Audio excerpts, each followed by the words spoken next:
బ్రహ్మానందం పరమసుఖదం కేవలం జ్ఞానమూర్తిం ద్వంద్వాతీతం గగనసదృశం స్వమస్యాదిలక్ష్యం ఏకం నిత్యం విమలమచలం సర్వధీ సాక్షిభూతం భావాతీతం త్రిగుణరహితం సద్గురుం తం నమామి.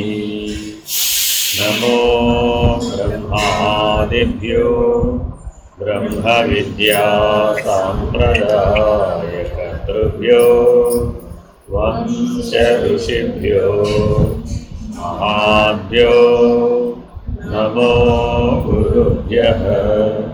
సర్వోపప్లవరహిత ప్రజ్ఞానఘన ప్రత్యగర్భో బ్రహ్మైవాహమస్మి.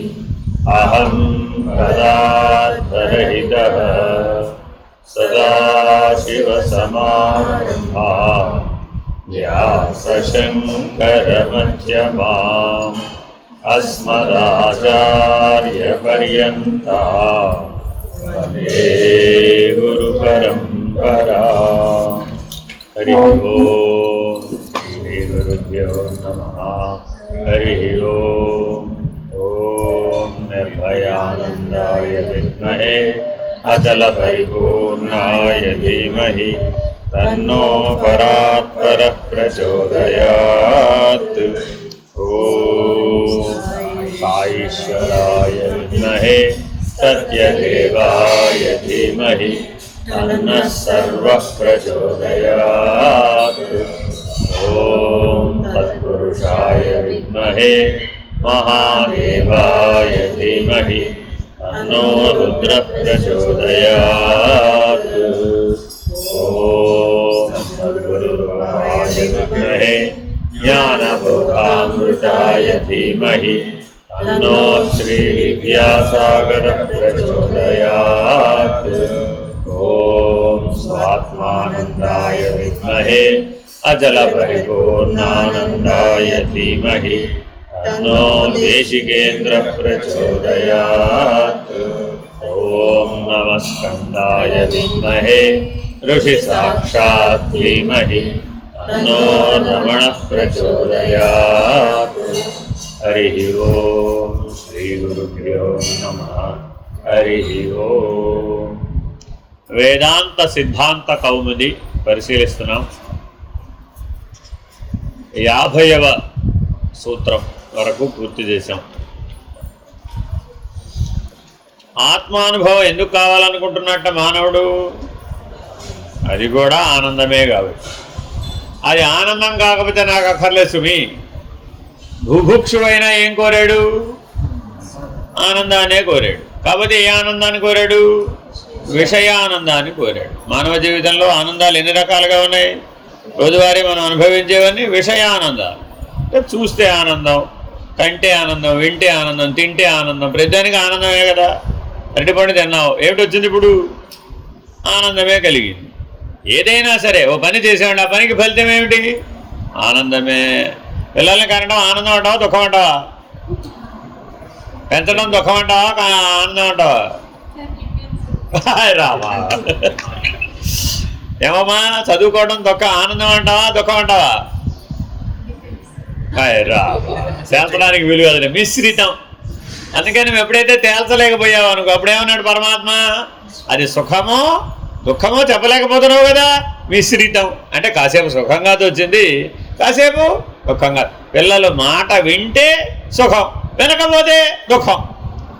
ఆవిడకి చదువు బాగా వస్తే సుఖం, రాకపోతే దుఃఖం. అర్థం అయితే సుఖం, అర్థం కాకపోతే దుఃఖం. కాబట్టి ప్రతిదీ ఏమైపోయింది? మిశ్రితం. మానవ జీవితం అంతా ఆరోగ్యమే ఉంటుందంటావా, అనారోగ్యం కూడా ఉంటుందంటావా? ఆరోగ్యమా అనారోగ్యమా? మిశ్రితం. కాసేపు ఇది, కాసేపు అది. ఇది ఉన్నప్పుడు అది కోరావు, అది ఉన్నప్పుడు ఇది కోరావు. ఎవరన్నా అనారోగ్యాన్ని కొడతారటండి? కొడతారా? కోరకపోయినా రావట్లేదు ఏమిటి అది? ఎందుకని కోరకుండా అనారోగ్యం ఎలా వస్తుంది మరి? అది కూడా ఆనందంలో భాగమే. ఎందుకనంటే పగలి యొక్క విలువ నీకు ఎలా తెలిసింది? రాత్రి అనే అనుభవం ఉండబట్టి.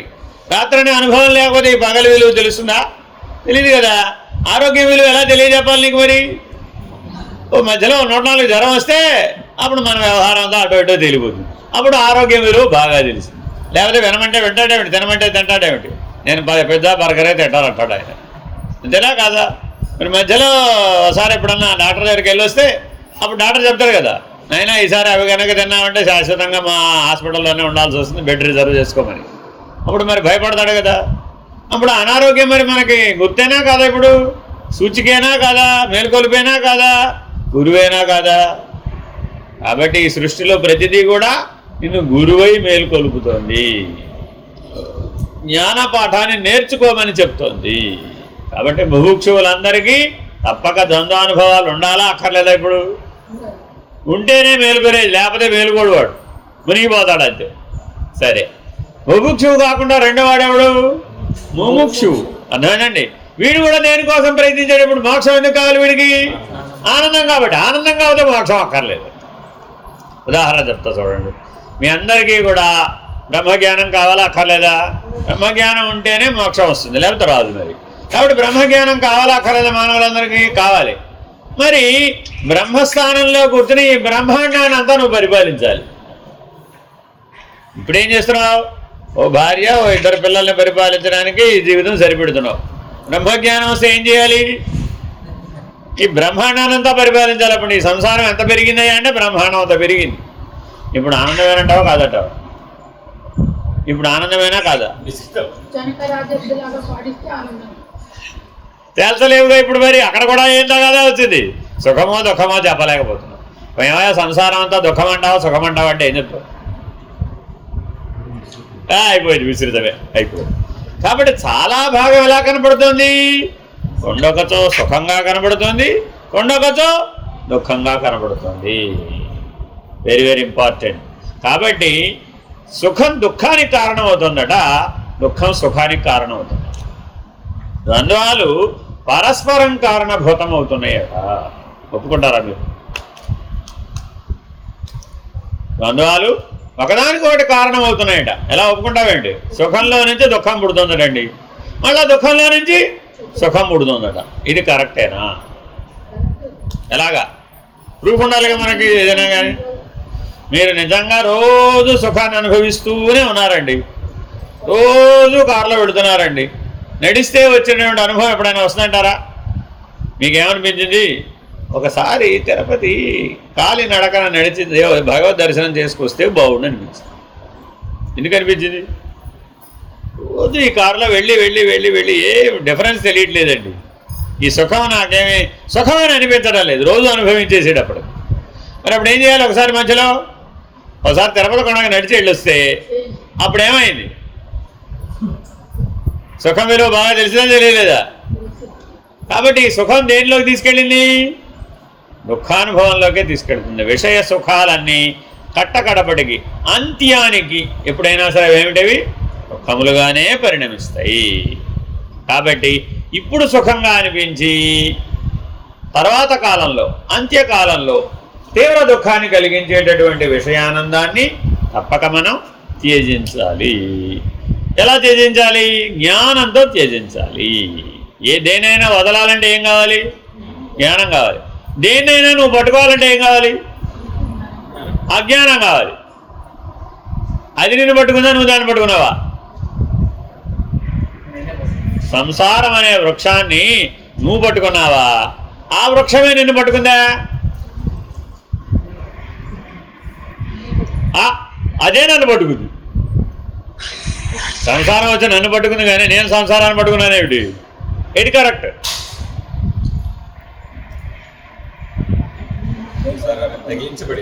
సంసారాన్ని నువ్వు పట్టుకున్నావా? సంసారమే నిన్ను పట్టుకుందా? మళ్ళీ ఇంకోటి రావాల్సిన మూడో పార్టీ, థర్డ్ పార్టీ. అందుకే విశిష్టాద్వైతం చెప్పింది. నీలాంటి వాళ్ళ కోసం విశిష్టాద్వైతం చెప్పింది. మూడోవాడు ఉండాల్సిందే, లేకపోతే ఈ పరిష్కారం రావట్లేదండి బాబోయ్.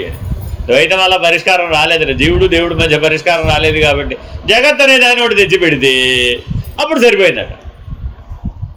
కానీ వాస్తవానికి సంసారం మిథ్యా వస్తువా సత్య వస్తువా ఎలా చెప్పగలవు? అనుభవిస్తున్నావుగా, అనుభవ సత్యం కదా అది. మరి ఉన్నదని చెప్పాలిగా. ఎప్పుడు ఎందుకు ఎప్పుడు ఉండలేదు? అక్కడే పుట్టావు, అక్కడే పెరిగావు, అక్కడే పోయావు. ఎందులో పుట్టావేమిటి? సంసారంలోనే పుట్టావు. ఎక్కడ పెరిగావు? సంసారంలోనే పెరిగావు. ఎక్కడ పోతున్నావు? సంసారంలోనే పోతున్నావు. మరి సంసారం మిథ్యావస్తువు ఎలా అయింది అంటే ఈ ప్రపంచంలో కాలం అనే అవధి చేత బాధించబడనిది ఏదో అది సత్యవస్తువు. సత్యవస్తువు నిర్ణయం ఎలా చేయాలి? కాలం అనే అవధి చేత బాధించబడనిది ఏదో అదే సత్యవస్తువు. కాలం అనే అవధి చేత బాధించబడితే మిథ్యావస్తువు.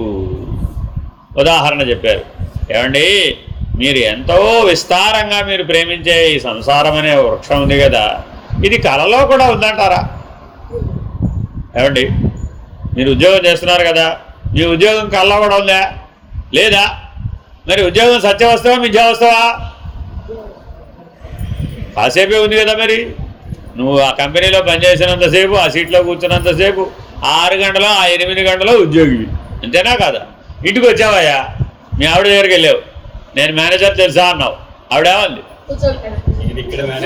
రామా, అయిపోయింది నీకు. ఆ పైన చెప్పులు అక్కడ విడిచిపెట్టావు కదా, దాంతోనే నీ మేనేజర్ గిరిగిపోయి, అంతేనా కాదా? అంతేనా? నీ బాస్ దగ్గరికి వెళ్ళావు, నేను ఎవరో తెలుసా నీకు బాస్ని నేను భర్తను అన్నావు. మీ బాస్ ఏమన్నాడు? ఓయ్ అది అక్కడ చెప్పులు వేసుకుని వచ్చావు కదా, ఇప్పుడు మేనేజర్ నువ్వు. కాబట్టి ఇవన్నీ ఏమిటివి? తత్కాలవత్తే కనపడుతున్నాయి, అంతేగాని శాశ్వతంగా 24 గంటలు కనపడడం లేదు కదా. అబ్బాయి వాళ్ళ స్కూల్కి వెళ్ళాడండి, ఎవరైనా ఓ స్టూడెంట్, అంతేనా కాదా? ఇంటికి వచ్చాడు, అప్పుడెవరు? ఈ స్టూడెంట్ ఎడిపోయాడు, మరి లేడా? ఈయనే అన్ని పాత్రలు వేస్తున్నాడు, అంతేనా కాదా? నువ్వే అన్ని పాత్రలు వేస్తున్నావు. అబ్బాయివే నువ్వే. మీ అమ్మ దగ్గరికి వెళితే అబ్బాయివే, అంతేనా? మీ అబ్బాయికి తండ్రివి, వాళ్ళ అబ్బాయికి తాతవి, మీ తాతకి మనవాడివి. ఒకడివా 10 మందే? ఈ 10 మంది కలిపేగా సంసారం అని అంటున్నావు. ఒక్కడివై ఉండి 10 గురించి లెక్క చెప్తావే. ఇప్పుడు ఒకడు సత్యమా 10 మంది సత్యమా? ఒక్కడే సత్యం. కాబట్టి 10 మంది అనేది మిథ్యా వస్తువు. తెలిసిపోవటంలా. ఇప్పుడు అమ్మాయి వివిడ, ఇప్పుడు ఏమైంది? అమ్మ అయింది, తర్వాత ఏమైంది? అత్త అయింది, తర్వాత ఏమైంది? అమ్మమ్మ అయింది, తర్వాత ఏమైంది? తాతమ్మ అయింది. 1 4 ఏమమ్మా? ఇంటర్మీడియట్ 1 4 4 కదా? 4 అంటే ఎవరు ఒప్పుకుంటారా? ఎవరు ఒప్పుకోరు. కాబట్టి సంసారం అంతా దేనివల్ల వచ్చింది? అనేకత్వాన్ని ఒప్పుకోవడం వల్ల, నానాత్వాన్ని ఒప్పుకోవడం వల్ల. ఆ 10 సత్యం అన్నాడు. 10 సత్యం ఎట్లా అవుతుంది? కాసేపు విచారణ చేయి, ఒకటే సత్యం అవుతుంది. కానీ ఒక్కడు 10 పాత్రలు వేసినంత మాత్రాన ఆ 10 సత్యం కాదు కదా. 10 ఉంటేనే కదా సంసారం. చూడండి మీరు, సంసారం అని ఏమన్నావు? 10 మంది ఉంటేనే. పెళ్లి చేసుకోకముందు ఇప్పుడు కొనుక్కున్న వస్తువులన్నీ నీకు అవసరం అనిపించినాయా? ఇప్పుడు మీ ఇంట్లో ఉన్న వస్తువులు ఉన్నాయి కదా, అవన్నీ ఇప్పుడు కొన్నావు, పెళ్ళి అయినాక కొన్నావు. పెళ్ళి కాకముందు ఇవన్నీ అవసరమని ఎందుకు అనిపించలేదు? ఏమమ్మా, ఎందుకు అనిపించలేదు? అప్పుడు అవేం అవసరం అనిపించలే. పెళ్ళి కాకముందు ఇప్పుడున్న వస్తువులన్నీ ఎప్పుడన్నా కొన్నావా? పొరపాటున కూడా కొనలేదు. ఎందుకని? అవసరం లేదు, చూసుకోండి కావాల్సి వస్తే. అంటే నీవు ఎప్పుడైతే ఒక స్థాయి నుంచి మరొక స్థాయికి మారావో, అప్పుడు నీ దృష్టి మారిందో, అప్పుడు నీ అవసరాలు కూడా మారిపోయినాయి. ఇప్పుడు దృష్టిని బట్టి అవసరాలు మారుతున్నాయి అంటావా? వస్తువులు ఉన్నాయి కదా అని కొనిపడేశానంటావా? ప్రపంచంలో వస్తువులు ఉన్నాయి కదా అని కొనిపడేశానంటావా? పంటలేదుగా అలాగా. అవసరమైతేనే కొట్టురావు. ఆ అవసరం దేన్ని బట్టి నిర్ణయం అయింది? దృష్టిని బట్టే నిర్ణయం అయింది, అంతేనా కదా? కాబట్టి జాగ్రత్తగా నీ దృష్టిని ఆత్మభావంలో కనుక నిలిపినట్లయితే, మోక్షం మీద నిలిపినట్లయితే, ఆత్మజ్ఞానం మీద నిలిపినట్లయితే, తస్మాత్ బుద్ధేస్తు ఆత్మని. బుద్ధికి 2 ముఖాలు ఉన్నాయి. బుద్ధికి ఒక పక్కేమో ప్రపంచం ఉంది, అది కర్మానుసారంగా ఉన్నది. మరొక పక్కేమో కర్మకు అతీతమైనటువంటి ఆత్మస్వరూపం. ఆ జ్ఞానమే మానవుడికి బుద్ధి ఉందా లేదా? బుద్ధి ఉన్నవాడే మానవుడు. మరి ఈ బుద్ధిని ఎటు వాడొచ్చండి? ప్రపంచం వైపు వాడచ్చు, కర్మానుసారం వాడచ్చు, ఇటు ఆత్మానుసారం కూడా ఉపయోగించవచ్చు. ఎప్పుడైతే ఆత్మానుసారంగా ఉపయోగించావో అప్పుడు ఒక్కడివే. అందరిలో ఉన్న ఆత్మ కూడా ఒకటే. ఎంతమంది లేరు అసలు ఇక్కడ? 84 లక్షల జీవరాశులు లేవు, 850 కోట్ల మంది మానవులు లేరు. అంతటా ఉన్నది ఏమిటి? అందరిలో ఉన్నది ఒక్క చైతన్యమే, ఒక్క ఆత్మే. మరి అప్పుడు ఆ దృష్టితో చూసినప్పుడు ఏమైపోయింది? సంసారం మిథ్యావస్తు అయిపోయింది, ప్రపంచం మిథ్యావస్తు అయిపోయింది, నానాత్వం మిథ్యావస్తు అయిపోయింది, అనేకత్వం మిథ్యావస్తు అయిపోయింది. మిథ్యావస్తువు నీకు సుఖాన్ని ఎట్లా ఇస్తుంది? ఇప్పుడు ప్రపంచం వల్ల నీకు సుఖం ఉందా లేదా? ప్రపంచం వల్ల దుఃఖం వస్తుందా రావట్లేదా?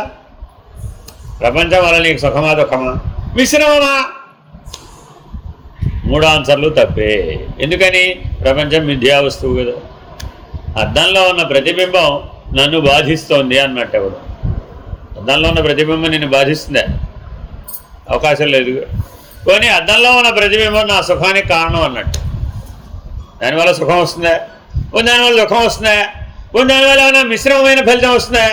ఆ ప్రతిబింబానికి అసలు ఉనికి లేదుగా. నీకుంది కానీ ఉనికి, అద్దంలో ఉన్న ప్రతిబింబానికి ఉనికి లేదుగా. అలాగే ఏ సంసారం అయితే ఉందంటున్నావో అది వాస్తవానికి ప్రతిబింబం.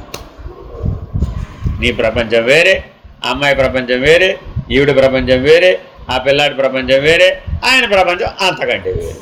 అంతేనా కాదా? ఈ నలుగురు ఒకే లైన్లో పడుకున్నారమ్మా, నలుగురికి ఒకే కళ రావాలంటావు వద్దంటావా? ఏమండి, నలుగురికి ఒకే కళ వస్తుందంటావా? అదేమిటి? పోనీ 40 మంది వాళ్ళ రాత్రికి ఎక్కడే పడుకున్నారు, అందరూ ఒకే కళ వస్తుందా రాదా? రాదా. ఎందుకని? మిథ్యావస్తువు కాబట్టి, అది ప్రతిబింబం కాబట్టి సంసారం వల్ల నీకు సుఖము లేదు, దుఃఖము లేదు. అది మిథ్యావస్తువు, అది ప్రతిబింబం. నువ్వు చూస్తున్నంతసేపే కనపడుద్ది, నువ్వు చూడకపోతే గాన్. నువ్వు చూస్తే మాత్రమే ఉన్నది, అప్పుడు తాత్కాలికం కదా. అది సర్వకాలములందు ఉండలేదుగా, సర్వ అవస్థలలోనూ ఉండలేదుగా. మరి సర్వకాలములందు సర్వావస్థలందు ఉన్నదాన్ని సత్యవస్తువుని కదా మనం ఆశ్రయించవలసింది. పరమేశ్వరుడు పరమాత్మని ఎవరినంటున్నాం? ఆయన సర్వకాలములందు సర్వావస్థలందు కూడా ఏ మార్పు లేకుండా ఉన్నవాడు, ఏ పరిణామం లేకుండా ఉన్నవాడు, శాశ్వతమైనవాడు, అజుడు, పుట్టనివాడు, నిత్యుడు, ఏ మార్పు లేనివాడు, శాశ్వతుడు, అవినాశి, పురాణ పురుషుడు, వణిజోరుడు, భూపుటక ముందు నుంచి ఉన్నాడు, ప్రకృతి ఏర్పడక ముందు నుంచి ఉన్నాడు పరమాత్మ. మరి అటువంటి వాడు శాశ్వతమైనటువంటి వాడి మీద కదా మనం దృష్టి పెట్టాలి, వాడు కదా సత్యవస్తువు. మరి మారిపోయే వాటి మీద దృష్టి పెట్టామండి, ఏమైంది? ఒకప్పుడు రేడియోలో నమ్ముకున్నామండి, తర్వాత ఏమైపోయింది? ఏ న్యూస్ కావాలన్నా దేన్ని నమ్ముకున్నాం? రేడియోనే, ఆకాశవాణి, అవునా కదా? తర్వాత ఏమైపోయినాయి? ఉన్నాయా రేడియోలు? ఇప్పుడు లేవా? నీకు రేడియో కావాలా అక్కర్లేదా? మీ నాయన బర్త్డే గిఫ్ట్గా రేడియో కొనిస్తాట, నీకు కావాలా వద్దా? నాకెందుకండి రేడియో? ఇప్పుడు రేడియో పోయి ఏనాడో పోయి, 40 ఏళ్ల క్రితమే రేడియో పోయి, అంతేనా కాదా? ఇలా ఎన్నో వచ్చినాయి, ఎన్నో పోయినాయి. మరి ఇవన్నీ కాలగర్భంలో కలిసిపోవడం లేదా? ఆ కాలధర్మాన్ని చేత బాధించబడటం లేదా? ఒకప్పుడు మన పీసీలు ఎంత ఉండేవి? ఇంతంత ఉండేవా కాదా? ఏకంగా గదంత ఉండేవి. మెల్లగా తగ్గి ఈ సైడ్ డబ్బాలో కొన్నాం మేము. మొదటిసారి డబ్బా కొన్నప్పుడు ఎంత ఏమిట్రా బాబు, ఎంత ఉంది ఏమిట్రా బాబు అనుకున్నాం. ఓ టేబుల్ సరిపోయేది. తర్వాత నిదానంగా కుంచుకుపోయింది. ఇప్పుడు ఎంత అయిపోయింది? పామ్ టాప్కి వచ్చేసింది.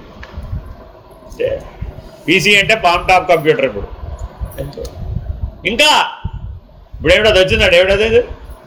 ఇలా చూసేది, కళ్ళకు పట్టుకు చూసేది. ఏమిటవుతుందండి? వర్చువల్. దాంట్లో పెట్టేసాడు వాడు. ఇప్పుడు అది కూడా పోయిందట. మావాడు చెప్తున్నాడు, ఇలా ఎదురకుండా అదేంటి సెల్యులాయిడ్ డైరెక్ట్గా గేర్లో కనపడుతుందట. ఇప్పుడు జేమ్స్ బాండ్ సినిమాలో ఇలా అంటే పోటలా అలా వచ్చేసినాడు. ఇప్పుడు ఫింగర్ మూమెంట్ ఇస్తే చాలు, అది ఆటోమేటిక్గా మూవ్ అయిపోతూ ఉంటుంది, అంతా కదిలిపోతుంది, కనబడుతుంది. మరి ఇప్పుడు ఏ నిమిషానికి ఏం మారిపోతుందో, ఏది అవుట్డేట్ అయిపోతుందో. మరి ఇప్పుడు ఇది మిథ్యా వస్తువు ఉంటావా, సత్య వస్తువు ఉంటావా? నమ్ముకుందామంటావు దీన్ని ఏమన్నా? 10 ఏళ్ళు గ్యారంటీ లేదా?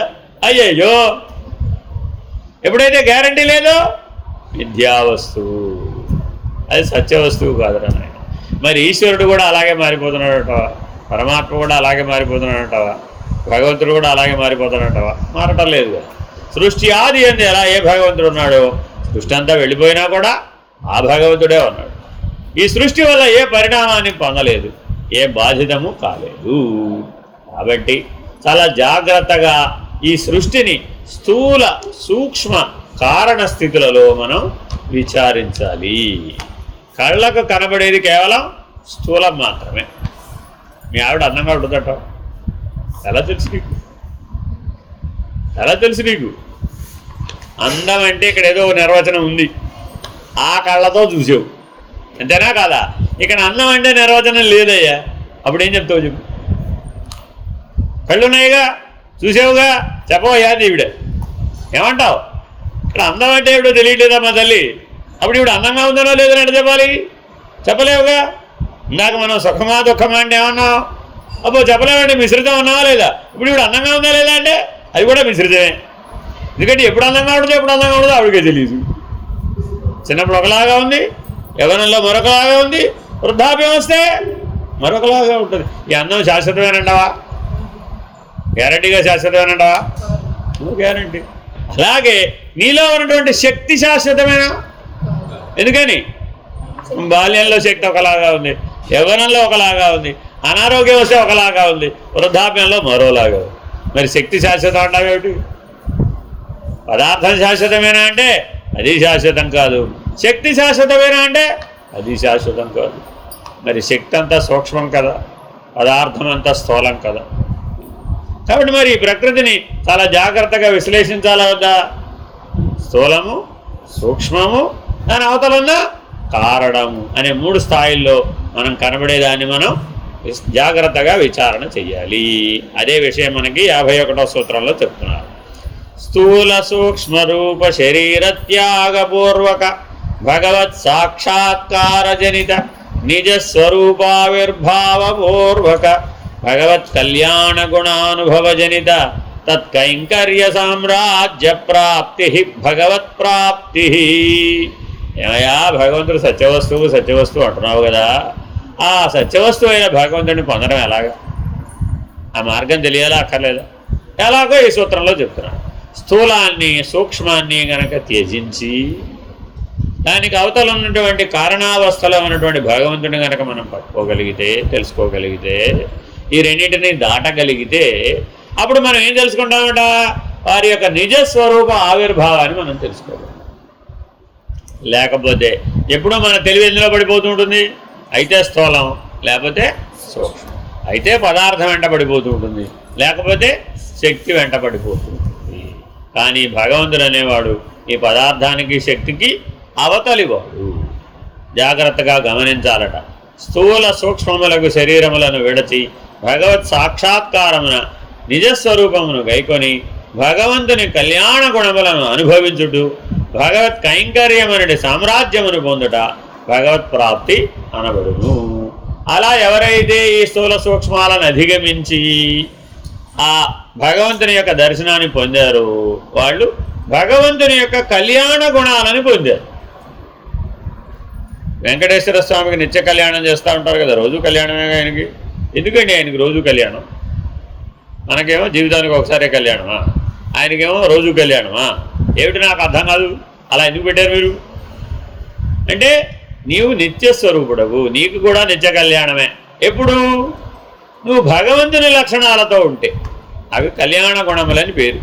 ఆ కళ్యాణ గుణములను గుర్తించడమే కళ్యాణం అంటే, అంతేగాని పెళ్లి చేసుకోవడం కాదు. అర్థమేనండి? నీకు పెళ్ళి ఎప్పుడు చేసామంటే మీ అమ్మ నాన్న ఆలోచించారు, అమ్మాయి కళ్యాణానికి అర్హత వచ్చిందా లేదా, ఆ కళ్యాణ గుణాలు ఆవిర్భవించినయా లేదా, ఆ కళ్యాణ యోగ సమయం దగ్గరకు వచ్చిందా లేదా అని చూసామా లేదా? దాన్ని బట్టి కదా మీ ఇద్దరికి ముహూర్తం పెట్టింది. లేకపోతే అమ్మాయికి పెళ్లి చేయాలని ఎప్పుడంటే ఎప్పుడు చేసేస్తామేమిటి? చెయ్యవు కదా. ఎప్పుడు చూస్తాం? ఆ అమ్మాయి ఎదిగిందా లేదా, పరిపక్వత వచ్చిందా లేదా, పరిణామం పూర్తి అయిందా లేదా, ఆ కళ్యాణ గుణాలు ఆవిర్భవించినయా లేదా అని చూడాలట. ఎప్పుడైతే నీలో ఈశ్వర లక్షణాలు ఆవిర్భవించినయో అప్పుడు నీకు కళ్యాణానికి అర్హత వచ్చింది. అందుకే వరపూజప్పుడు నీకేం చెప్పారు?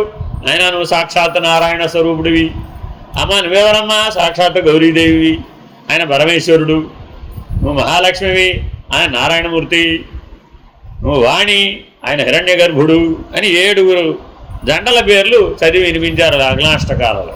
మరి అప్పుడు అందులో ఉన్న కళ్యాణ గుణాలు ఎవరికి ఉన్నాయి? వధూవరులు ఇద్దరికి ఉన్నాయి అక్కడ. కాబట్టి కళ్యాణం చేస్తున్నానని చెప్తానండి. మీరు ముహూర్తం పెట్టుకున్నారు, మీరు లేకలేసుకున్నారు కాబట్టి నేను పళ్ళి కళ్యాణం చేస్తున్నానని చెప్పడా బ్రహ్మగారు.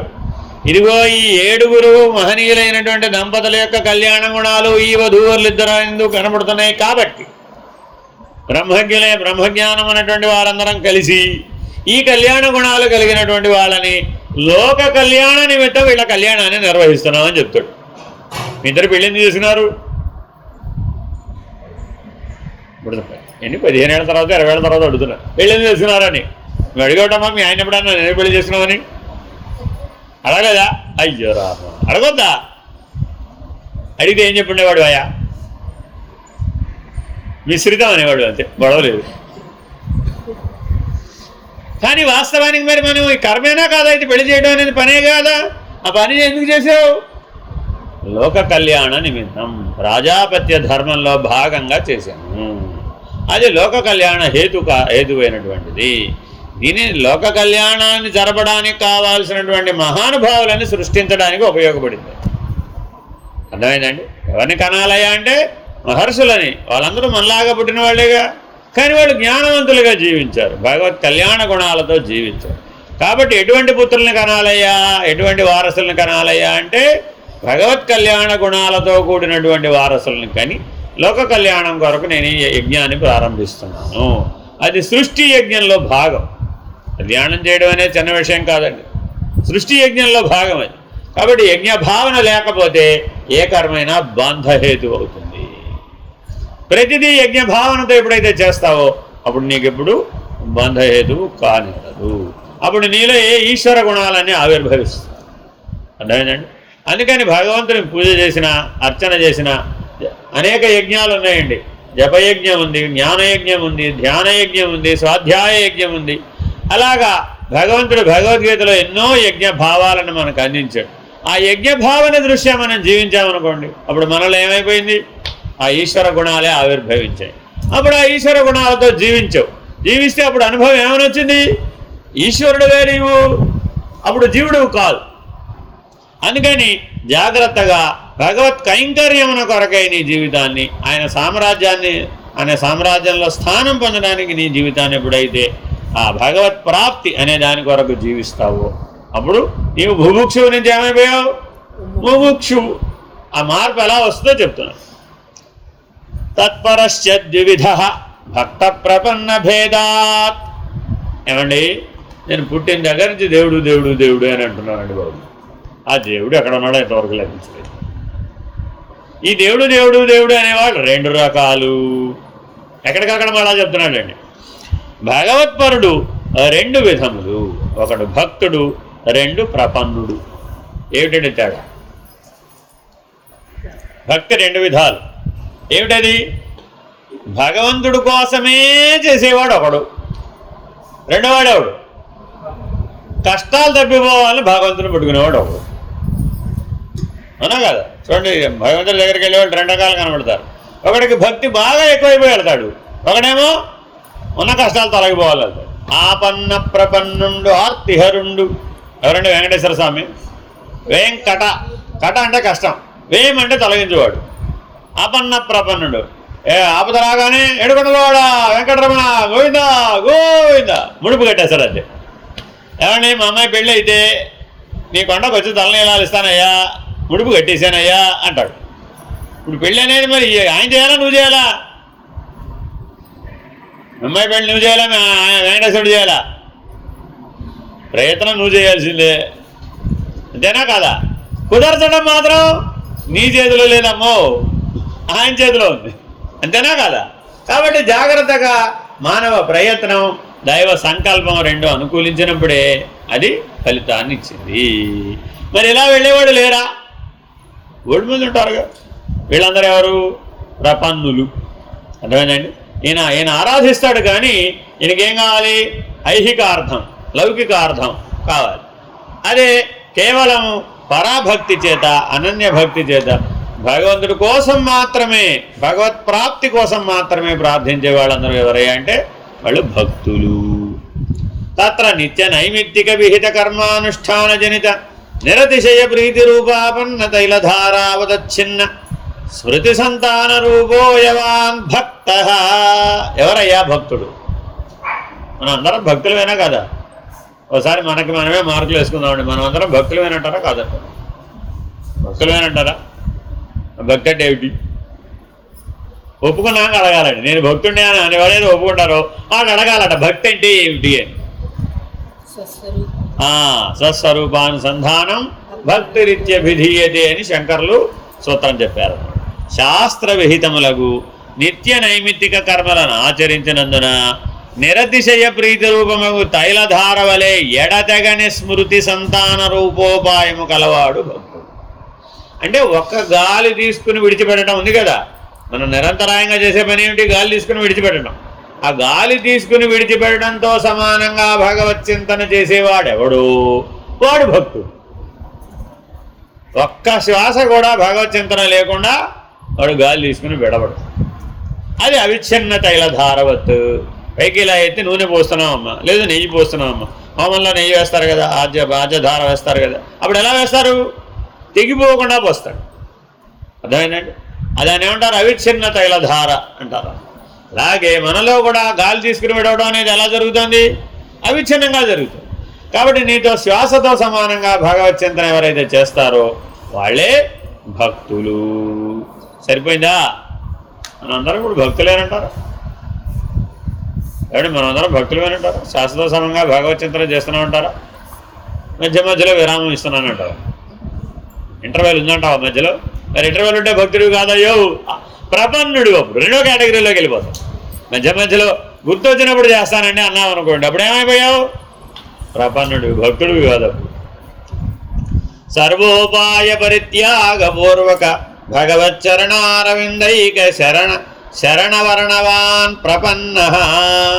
సర్వ ఉపాయములను విసర్జించి భగవంతుని చరణ కమలములే రక్షకములని ప్రపత్తిని చేయువాడు ప్రపన్నుడు.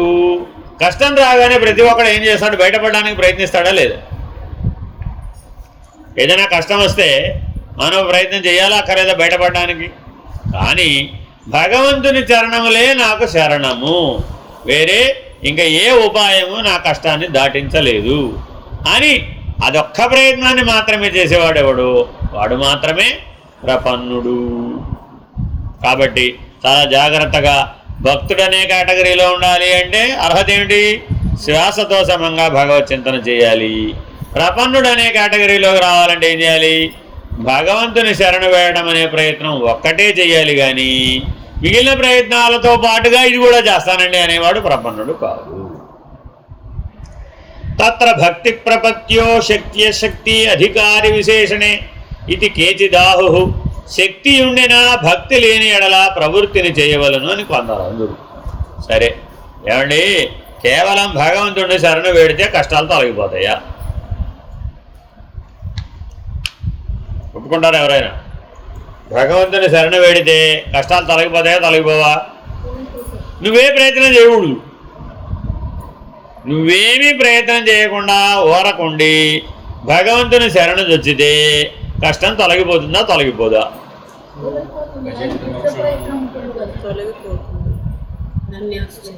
నాకు ఓపిక ఉన్నంత వరకు నేను పోరాడాలి, ఓపిక అయిపోయినాక భగవంతుని శరణు చొచ్చాలి.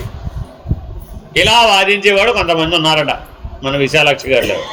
మన ప్రయత్నం మనం చెయ్యాలి కదండి, అంతా భగవంతుడు అంటే ఎలాగండి? అయ్యో చాలా ఉన్నాయి అలా. గజేంద్ర మోక్షం, ద్రౌపది మాన సంరక్షణం, అలా ఎన్ని చూసినా కానీ అక్కడ ఏం కనబడుతోంది? కొంతసేపు వాళ్ళ ఓపిక శక్తి ఉన్నంత వరకు పోరాడారు, పెనుగులాడారు. చేతకానప్పుడు చేతులు ఎత్తేసారు. చేతకానప్పుడు చేతులు ఎత్తడం కరెక్ట్ అంటావా?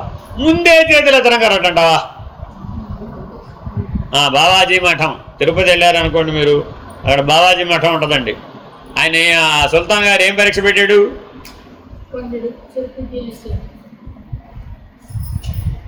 మనిషి ఒక చెరుకు గడ్డ తింటమే కష్టం కదా. ఆయన ఏమన్నాడు? బండి చెరుకు అక్కడ పోసి తెల్లారే లోపల తినకపోతే నీ తల తీస్తానన్నా. ఇప్పుడు ఏం చేయాలి? నా వంతు ప్రయత్నంగా నేను 4 తింటా, మిగిలినవని నువ్వు తిను మహాప్రభు అని దేవుడికి అప్పు చెప్పాలట.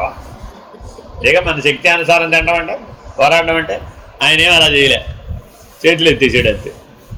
నా వల్ల కాదు, నాకు తెలియదు, ఉంచుతావో పోగొడతావో నాకు తెలియదు, బండెడు చెరుకు నేను ఎలాగూ తినలేను, ఒకటి కూడా నేను తినలేను, అంతా నీదే భారం అన్నాడు. హాయిగా పడుకున్నాడు. తెల్లారు లేచేటప్పుడు చెరుకు లేదు, పిప్పి కూడా లేదు. సుల్తాన్ గారికి ఏం డౌట్ వచ్చింది, మానవులు తింటే చెరుకు పిప్పి మిగులుతుందా మిగలదా, కానీ బండెడు చెరుకు మాయం, పిప్పితో సహా మాయం. అలా ఎలా తినేశాడండి బాబీన అంటే అప్పుడు ఎవరు తినేశారు? పరమాత్ముడు ఏనుగు రూపంలో సహాయం చేశాడు. ఓ ఏనుగు వచ్చింది, మొత్తం పిప్పితో సహా మింగేసి తినేసి. అర్థమైందండి? ఇప్పుడు మరి భగవంతుడు సహాయం చేసినట్ట చేయనట్ట? చేసినట్టే. మరి ఈయన ప్రయత్నం కొద్ది నేను కాదు, నేను 4 చెరువులు తిని పెడతాలి అని పెడితే ఆ సహాయం ఏమైనా అయ్యే పని అని అంటావు. కాబట్టి ప్రపన్నుడు అనగా ఎవరయ్యా అంటే తన శక్తితో ఏం ప్రమేయం లేదు, తన ప్రయత్నంతో కూడా ఏం ప్రమేయం లేదు, కేవలం భగవంతుని శరణాగతి చెందడమే ప్రయత్నం. ఇతర ప్రయత్నములు ఏమీ చేయని వాడెవడో వాడే ప్రపన్నుడు. కాబట్టి నా శక్తి అనుసారం నేనేదో ఒక ప్రయత్నం చేస్తాననేవాడు ప్రపన్నుడు కాదు. దానికి వివరం చెప్తున్నారు. స్వస్వరూప యదాత్మ ప్రతిపత్తి ప్రపత్యాధికారీ విశేషణం. స్వస్వరూపం యొక్క వాస్తవ జ్ఞానము కలిగి ఉండుట ప్రపత్తి అధికారి విశేషం. ఈ ప్రపన్నుడు ఎలాగలాగా భగవంతుని శరణాగతిని మాత్రమే నమ్ముకున్నట్ట అడిగామైంది. ఏమయ్యా నీ నమ్మకం ఏమిటయ్యా బాబు? ఎంతో కొంత నువ్వు ప్రయత్నం చేస్తే కొంతన్నా అయ్యేది కదా. ఈశ్వరుడు ఒకవేళ కనుక ఏ పనిలోనో బిజీగా ఉండి నీకు వేడుకోలు వినలేదనుకోండి, ఏ సహాయం లభించలేదనుకోండి, నీకు ప్రమాదం వస్తుంది కదా. కనీసం నువ్వు ప్రయత్నం చేస్తే కొంతన్నా అయ్యేది కదా. అప్పుడు ఆయన ఏమన్నాడంటే నేను ఏ ప్రయత్నం చేయకపోవడమే ప్రయత్నం చేయడం. నేనేమన్నా ప్రయత్నం చేయడం అనేది అజ్ఞాన కార్యం, నేను ప్రయత్నము చేయుట అజ్ఞాన కార్యం. డాక్టర్ గారు పేషెంట్ గారికి ఆరోగ్యం వచ్చే ట్రీట్మెంట్ ఇవ్వాలా అక్కర్లేదా? ప్రయత్నం చేయాలా అక్కర్లేదా? డాక్టర్ గారు ఏమన్నారు, నాదేమి లేదు నాయనా, అంతా ఈశ్వర అనుగ్రహం, ఈశ్వరుడు ఏమి ఇస్తే నువ్వు అది పొందవలసిందే, ఏం ప్రయత్నం చేసినా లాభం లేదు, ఒక్క భగవంతుని శరణు వేయడం తప్ప అని డాక్టర్ గారు చెప్పారనుకోండి. మళ్ళీ డాక్టర్ గారి దగ్గర నువ్వు వెళ్తావా? వెళ్ళవాయిగా. అదేమిటి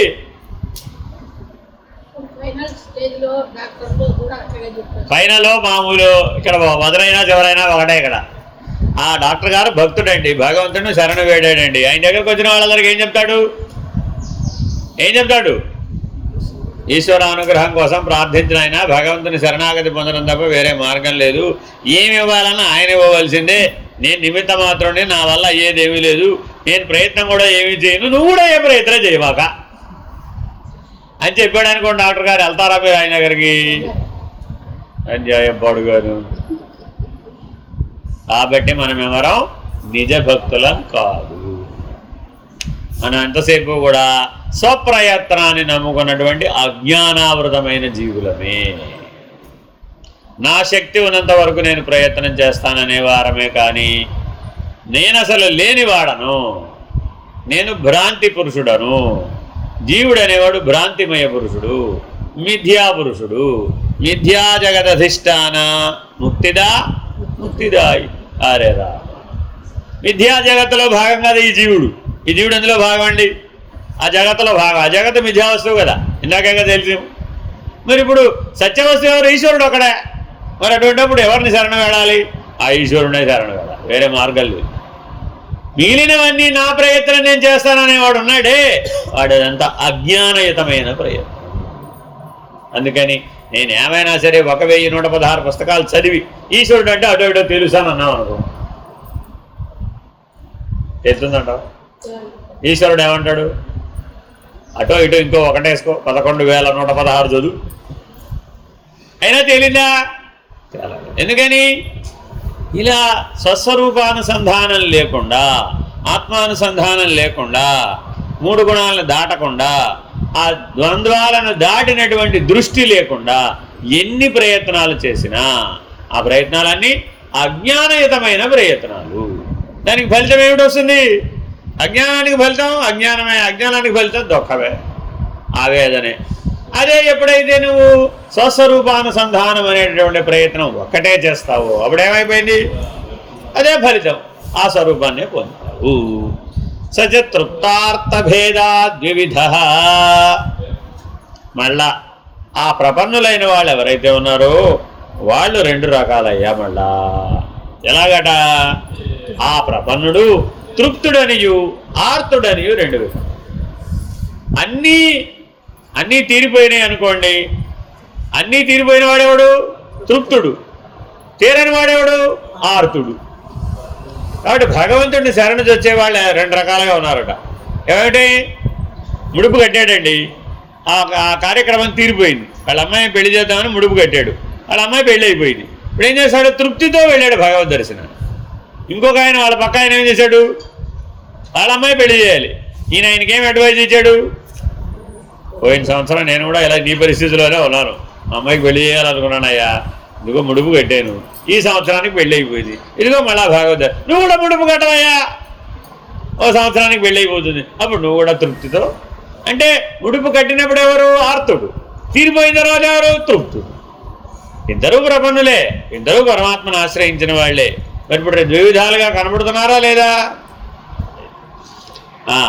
తత్ర భగవచ్చరణారవిందేతి రిక్త సాధనరాహిత్య విందాతిరిక్త సాధనరాహిత్య జ్ఞానపూర్వక భగవదేకోపాయత్వ మధ్యవసిత్వ నిర్భరత్వానుసంధానవా తృప్త. మళ్ళా తృప్తుడంటే ఎవరో నిర్వచనం ఇస్తున్నారు. భగవంతుని పాదపద్మముల కంటే వేరు సాధనము లేదను జ్ఞానము కలవాడై భగవంతుని పాదములనే ముఖ్యోపాయముగా నిశ్చయించి నిశ్చింతగా నుండి వాడు తృప్తుడు. ఉదాహరణ చెప్పండి, గవర్నమెంట్ ఆఫీసర్లకి ట్రాన్స్ఫర్లు ఖాయమైనా కాదు, ఎప్పుడు ఒకచోటే ఉంటారా? ప్రైవేట్ ఎంప్లాయీస్ లాగా ఒకచోట ఉంటారా? వాళ్ళకి ఎప్పుడు ఏదో ఒక ట్రాన్స్ఫర్లు వస్తూ ఉంటాయి. మీరు ట్రాన్స్ఫర్ వస్తే ట్రాన్స్ఫర్ కోసం ప్రయత్నం చేయాలా వద్దా? ట్రాన్స్ఫర్ టైం వస్తుందమ్మా, ఇంక ట్రాన్స్ఫర్ చేస్తున్నారని తెలుస్తుందా తెలీదా? అప్పుడు ఎక్కడ పోస్టింగ్ కావాలో ప్రయత్నం చేయాలా వద్దా? ఏం ప్రయత్నం చేయకుండా భగవంతుడు అక్కడిస్తే అక్కడ ప్రశాంతంగా ఉండాలంటావా? అలా ఎవరైతే ఉంటారో, నిశ్చింతగా ఎవరైతే ఉంటారో, సర్వము భగవంతుని చేతిలోనే ఉంది కాబట్టి నేనేం ప్రయత్నం చేయక్కర్లేదని నిశ్చింతగా ఎవడైతే ఉంటాడో వాడు తృప్తుడు. అంతేగాని కోరిన కోరిక తీరిన తర్వాత నాకు తృప్తి కలిగిందన్నవాడు తృప్తుడు కాదు. ఇందాకేం చెప్పాము, తృప్తుడు అంటే ఏదో కోరిక కోరాడు, ముడుపు కట్టాడు, ఆ కోరిక తీరిపోయింది కాబట్టి నాకు తృప్తి కలిగింది అనేవాడు అది తృప్తి కాదు. ఎందుకంటే ఇంకో కోరిక వస్తుంది కాదు. ఓ కోరిక తీరిపోతే అయిపోయింది ఏమిటి, ఇంకో కోరిక వచ్చిందని అనకాల. అదే ఎప్పుడైతే ఆ నిశ్చింతగా ఉన్నటువంటి వాడు ఎవడైతే ఉన్నాడో వాడు ఏ ప్రయత్నం చేయలేదు. ఏం చేశాడండి, భగవంతుడికి ఓ నమస్కారం పెట్టాడు. జాగ్రత్తగా గమనిస్తే ఈ రకంగా ఎవరైతే కేవల భగవత్ ప్రయత్నం మాత్రమే, ఇది బాగా గుర్తుపెట్టుకోవాలండి, భగవంతుని పాదపద్మముల కంటే వేరే సాధనం లేదు, భగవంతునికి పాదములనే ముఖ్యోపాయముగా భావించి నిశ్చింతగా ఉండాలి. ఈ జ్ఞానం ఉండాలి, వెరీ వెరీ ఇంపార్టెంట్. ఎందుకని సర్వకారణం ఈశ్వరం అనేవాడే భక్తుడు. తాపత్రయదవానల పరివృత సంసారాటవీ మధ్య నివాస జనిత క్లేశాతిరేకేణ భగవచ్చరణారవింద ప్రాప్తి లక్షణ దివ్యసర ప్రవేశ త్వరాన్విత ఆర్త. ఒకటి చెప్పేశాడు, ప్రపన్నుడి సంగతి చెప్పేశాడు. రెండోవాడి సంగతి ఎవరు, ఆర్తుడు.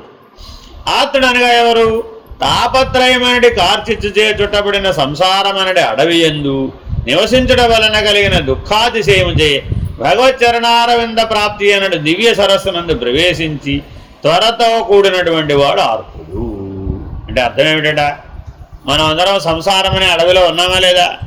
ఆ అడవిలో ఒక పెద్ద కొమ్మలు రాచుకుని పెద్ద మంట బయలుదేరిందట, కార్చిచ్చు.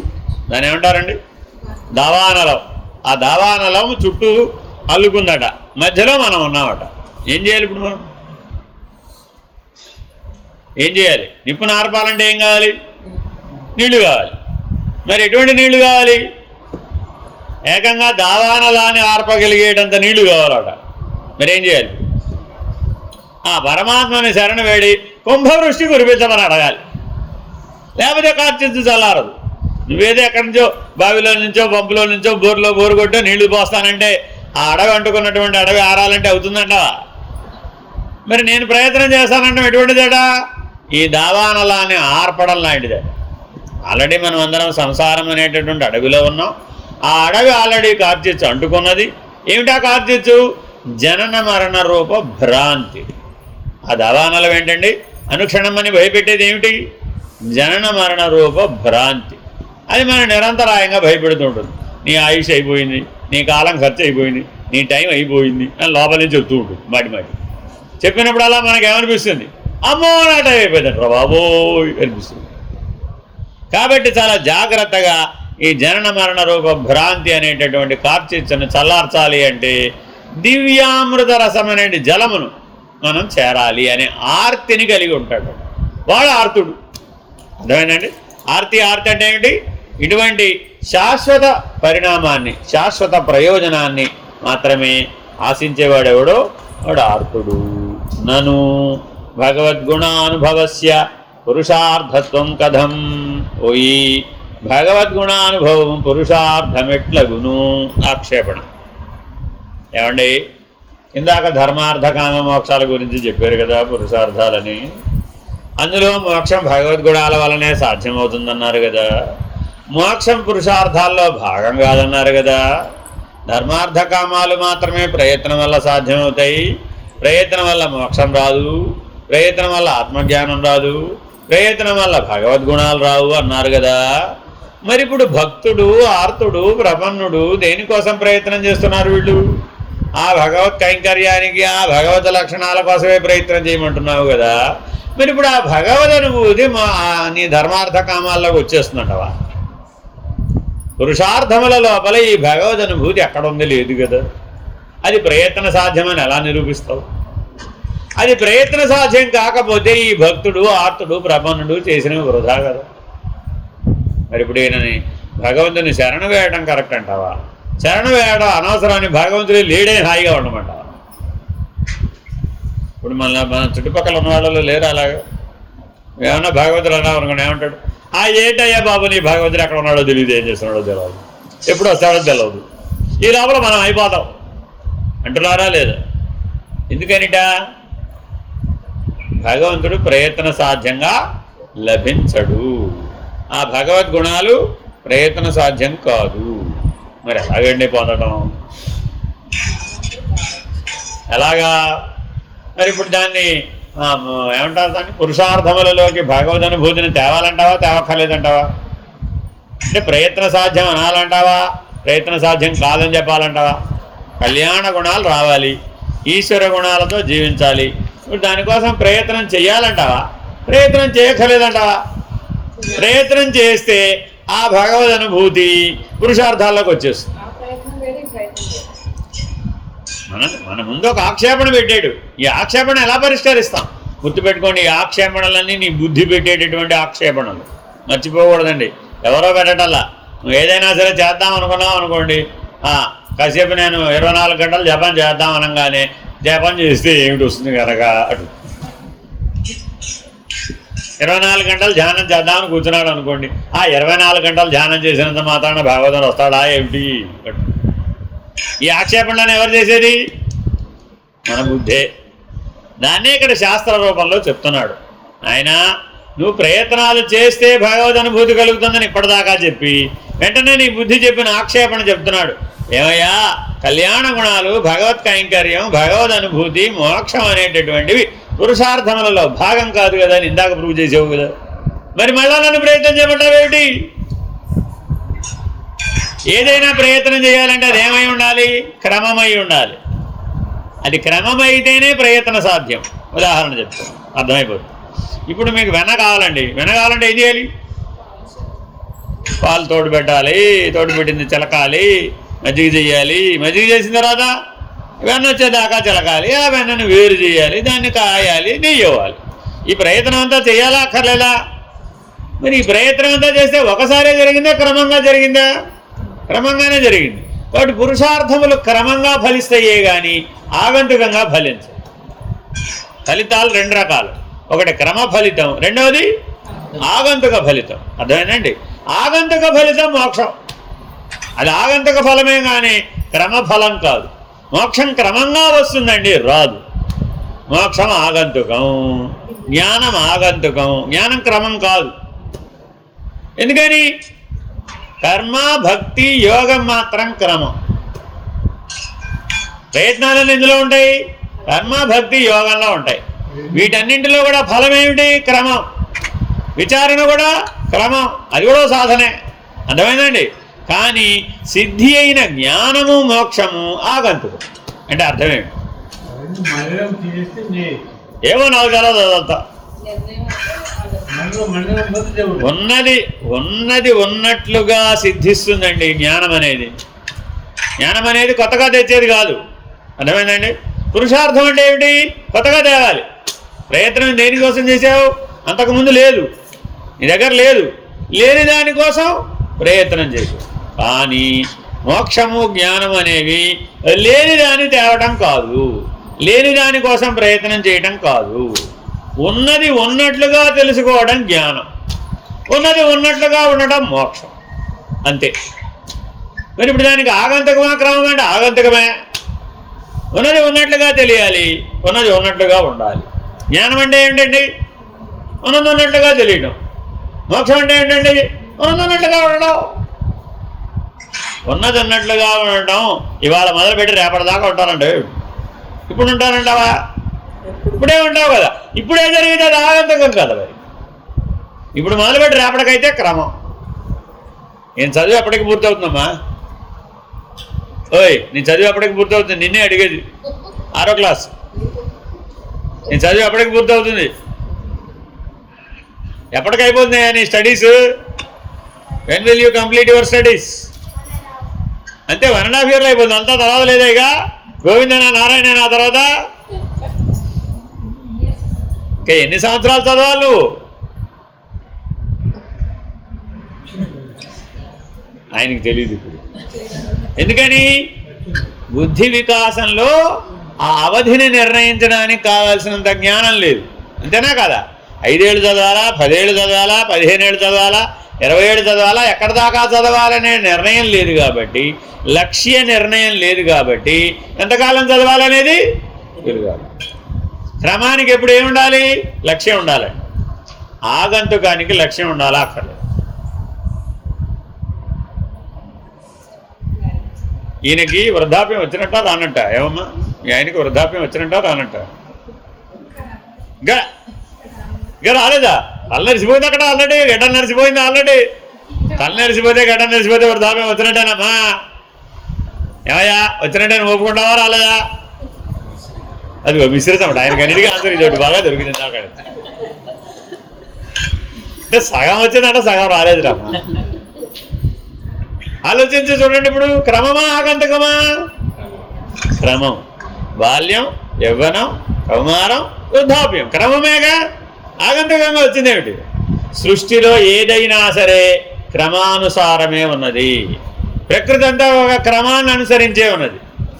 మొదట వసంత ఋతువు, ఆ చివర శిశిర ఋతువు, వరుస క్రమంలోనే వస్తున్నాయి. ఆ తప్పిపోయి ఆగంతకంగా రాదు అక్కడ. కాబట్టి త్రిగుణాలతో కూడుకున్నది ఏదైనా సరే అది క్రమమే. సూర్యోదయం క్రమమా ఆగంతకం? సూర్యోదయం క్రమమా ఆగంతుకమా? సూర్యోదయం క్రమమా ఆగంతుకమా? అంటే ఆల్ ఆఫ్ సడన్ గా సూర్యోదయం అవుతుందా, క్రమంగా అవుతుందా? అదిగో సూర్యుడు ఉదయం లేదురయ్యా బాబు. అంటే సూర్యుడు ఎప్పుడు ఉన్నాడా లేదా? మరి ఎప్పుడు ఉన్నవాడికి అసలు సూర్యోదయం ఏమిటి, సూర్యాస్తమయం ఏమిటి? మనమే ఆపోజిట్ డైరెక్షన్ వైపు తిరిగి మళ్ళీ ప్రో డైరెక్షన్కి తిరుగుతూ క్రమంగా తిరుగుతూ సూర్యోదయం క్రమంగా అవుతుంది అంటున్నాం. అంతేనా కాదా? కానీ నిజానికి సూర్యుడు ఏమన్నా అలా తిరుగుతున్నాడంటావా? పొద్దునటుండి మధ్యాహ్నం అక్కడ ఉండి సాయంత్రం అక్కడ ఉంటున్నాడంటావా? లేదే. వాస్తవాన్ని గమనిస్తే సూర్యుడు ఒకచోట స్థిరంగానే ఉన్నాడు, ఉన్నది ఉన్నట్లుగానే ఉన్నాడు, ప్రకాశిస్తూనే ఉన్నాడు. అంతేనా కాదా? నిజానికి సూర్యుడి మీద పగలు రాత్రి ఉన్నాయంటావా లేదంటావా? సూర్యుడి మీదే పగలు రాత్రి లేవు, అవన్నీ భూమి మీదే ఉన్నాయి. అంతేనా కాదా? కాబట్టి జీవభావంలోనే ద్వంద్వాలన్నీ ఉన్నాయి, పగలు రాత్రి ద్వంద్వం. అంతేనా కాదా? ఈశ్వరుడైనటువంటి సూర్యుడి దగ్గర, సూర్యనారాయణమూర్తి దగ్గర చూసామండి, అప్పుడేమైంది? ఈ ద్వంద్వాలు ఏమీ లేవు. ద్వంద్వాలు లేకపోతే అన్నీ ఆగంతుకమే, క్రమం కాదు. ద్వంద్వాలకు లోబడి చూస్తే అన్నీ క్రమమే, ద్వంద్వాతీతంగా చూస్తే అసలు ఉన్నది ఆగంతుకమే. ఉన్నది ఉన్నట్టుగానే ఉంది. అక్కడ సూర్యోదయము లేదు, సూర్యాస్తమానం లేదు, పగలు లేదు, రాత్రి లేదు, అసలు సర్కాడియల్ రిథమే లేదు.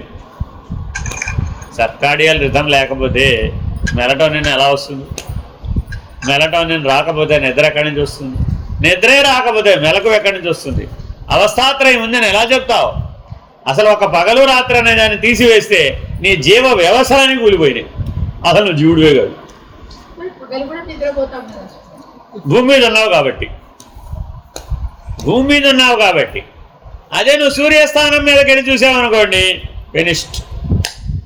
అందుకని మీరు చూడండి, వై జెట్ ల్యాగ్? మీరు జెట్ ల్యాగ్ కాన్సెప్ట్ ఏమిటి? మీరు భూమి మీద నుంచి కొంత ఎత్తుకు వెళ్ళారు, శాంతం పూర్తిగా వెళ్ళలేదు, కానీ దాదాపు భూమి యొక్క ఆకర్షణ మీ మీద పనిచేయనంత స్థాయి వరకు వెళ్ళిపోతుంది. పెద్ద పెద్ద విమానాలలో వెళ్ళినప్పుడు మనం దాదాపు భూమి ఆకర్షణ నుంచి దూరంగా జరిగేటప్పటికీ ఎప్పుడూ పగలే ఉండదు అక్కడ, ఆ రాత్రనే రాదనమాట అక్కడ. ఎందుకని ఆ ఎత్తులో పగలు రాత్రి యొక్క భేదం లేదు.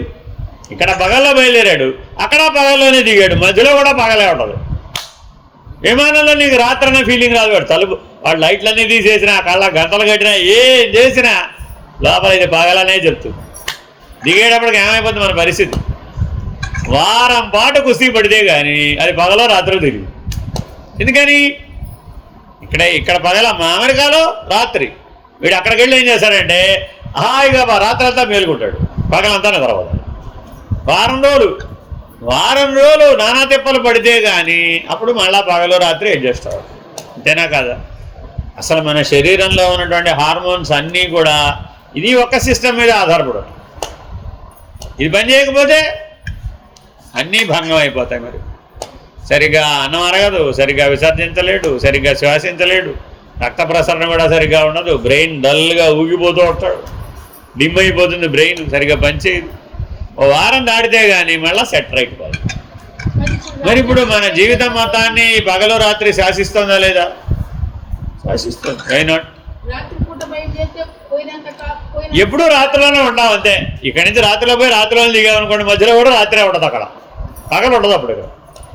అప్పుడేం చేస్తావు? అదిగో అది ఎన్ని రకాలుగా అన్నా చెప్పమ్మా. ద్వంద్వాలకు లోబడితే అంతా క్రమమే, ద్వంద్వాతీతమైతే ఆగంతుకమే. కాబట్టి జ్ఞానం ఆగంతుకం, మోక్షం ఆగంతుకం, అది ద్వంద్వాతీతం. సూర్యస్థానం నుంచి చూడడం రావాలి నీకు. భూమి మీద ఉండి ఎంతకాలం అయితే నువ్వు ఆలోచిస్తావో, సాపేక్ష దృష్టి కలిగి ఉంటావో, అప్పుడు నువ్వు కంపేర్ అండ్ కాంట్రాస్ట్లోనే ఉంటావు, కానీ దాన్ని దాటి అవతలకి వెళ్ళి చూడలేవు. అలా అవతలకి వెళ్ళి చూడగలిగే దృష్టిని సముపార్జించిన వాడే ఆత్మజ్ఞానాన్ని పొందగలుగుతాడు, వాడే మోక్షాన్ని పొందగలుగుతాడు ఆగంతుక పద్ధతిగా. అర్థమైందండి? కాబట్టి ఇప్పుడు భగవద్ అనుభూతిని పురుషార్థాల్లోకి తేవాలట అక్కలేదట. నువ్వు తెచ్చినా లాభం లేదు, తేకపోయినా లాభం లేదు అన్న 60 సూత్రాలు అయినాయండి. మీకు బ్రేక్. హరి ఓం శ్రీ గురుభ్యో నమః. హరి ఓం నారాయణ నారాయణ.